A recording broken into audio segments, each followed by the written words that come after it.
Veja bem, em março de 2020 surgiu uma delicada situação paralela à pandemia da Covid-19. De um lado, boa parte do comércio, incluindo restaurantes e bares, é forçada a fechar suas portas. Do outro, o consumidor isolado em sua casa, carente de sua mercadoria. No meio, milhares de motociclistas atendendo os dois lados, atravessando as ruas diariamente para garantir as entregas a tempo. Nesse período, gastos com delivery aumentaram 94% somente no Brasil, o que possibilitou que as atividades não paralisassem totalmente. Porém, junto veio a discussão sobre o processo que sustenta esse serviço. Afinal, o que está sendo discutido aqui? Quais são as atribulações envolvidas?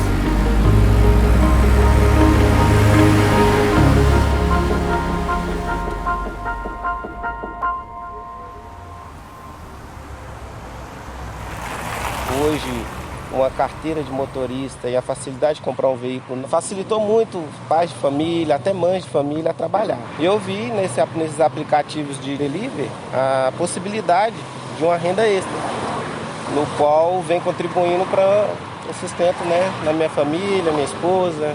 Sou pai de família, tenho 2 crianças para me cuidar. Eu trabalhava fixo numa pizzaria, Aí, com a pandemia, eu resolvi vir para o aplicativo, que eu acho que o ganho é maior. Muita gente que trabalha fixo, às vezes tá suspensão, não dá para ficar o dia inteiro em casa também. Aí, às vezes, tem uma moto, vai recorrer ao aplicativo. É uma profissão perigosa, é uma profissão que exige muita atenção, porque nós estamos muito vulneráveis ao trânsito, mas tendo consciência da necessidade do trabalho e que você necessita de levar um sustento para a sua casa, é uma boa opção de trabalho.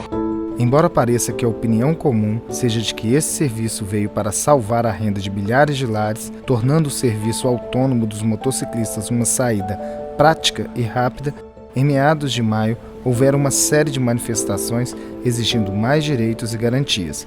Mas quais são as normas que regulamentam essa profissão? Então, essa relação entre os motociclistas e os aplicativos é de fato bastante polêmica, Pois há quem de fato defenda a existência do vínculo de emprego e há quem defenda de forma contrária. Bom, para quem defende de fato a existência de vínculo, diz que a prestação de serviço é de natureza não eventual ao empregador, sob a dependência deste e mediante salário. Já para quem defende que não há vínculo, diz que é um típico trabalho autônomo, em que a atividade é desenvolvida com organização própria, iniciativa e discricionariedade, além da escolha do modo e da forma de execução em si.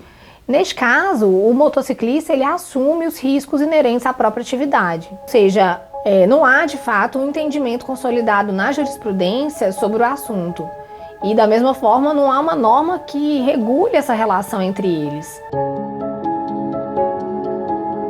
Antes da pandemia, eu posso falar para você que o que eu conseguia tirar, depois de tudo que eu gastava, depois de tudo que eu tirava menos de um salário mínimo, mano. Aumentou a demanda dos aplicativos, mas o aplicativo ele triplicou o número de entregadores aí pelo Brasil, então caiu a demanda para os entregadores. Então as taxas estão muito baixas, o serviço está muito pouco, então o que está pedindo a greve? Está pedindo melhores taxas e melhores condições de trabalho, que as condições de trabalho é horrível, Bloqueios injustos, dívidas injustas, a gente não tem banheiro, a gente não tem alimentação, a gente não tem nada, A única coisa que a gente tem é R$1 por quilômetro e esse R$1 caiu, viu? A gente está ganhando menos que R$1 por quilômetro, certo? Então o caminho é esses aplicativos reconhecer o vínculo empregatício, só que reconhecer o vínculo empregatício não é tão fácil.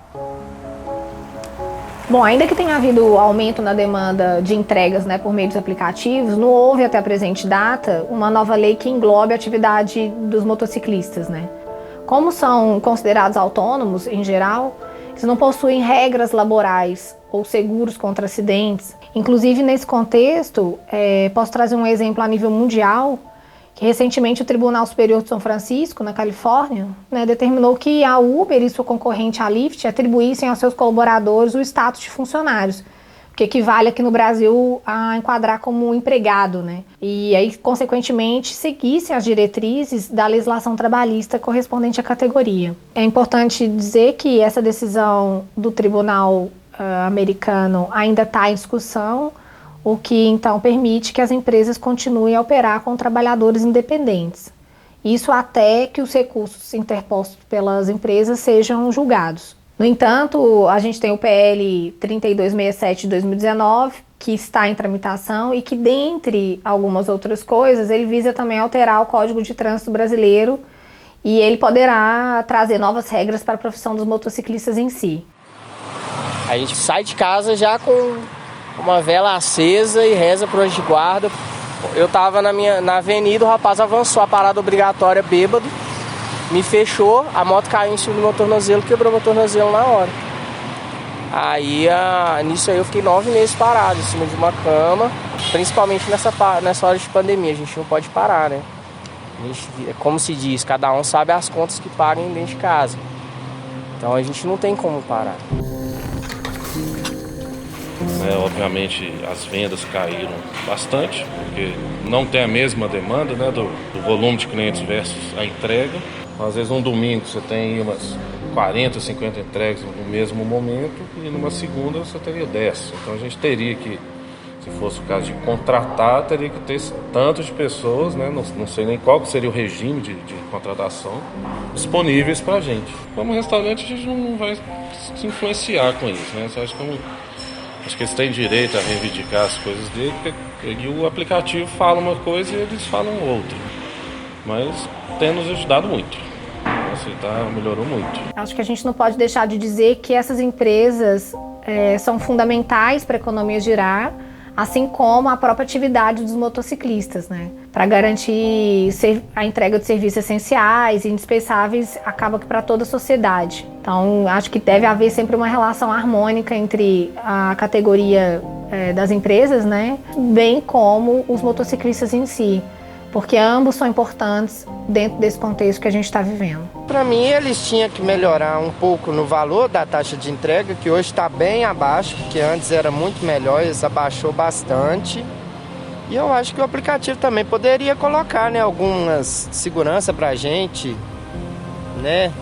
A gente poder ter algum caso de acidente, de a gente ficar parado, a gente poder ter uma base, né? Se acontecer alguma coisa com os motoboys de hoje. Então a gente sempre pede o cliente, quando a gente vai fazer a entrega, não esquece de dar o joinha lá pra gente, porque isso ajuda demais o aplicativo reconhecer que a gente está fazendo boas entregas, não está chegando a entrega avacalhada pro cliente, não está chegando nada vazando, entendeu? Eu aprovo esse protesto porque tem sempre que melhorar, tem condições de melhora, tanto os aplicativos quanto os motoqueiros em relação ao atendimento aos clientes. Então, sim, é válido a manifestação. Esperamos que surja resultado, né?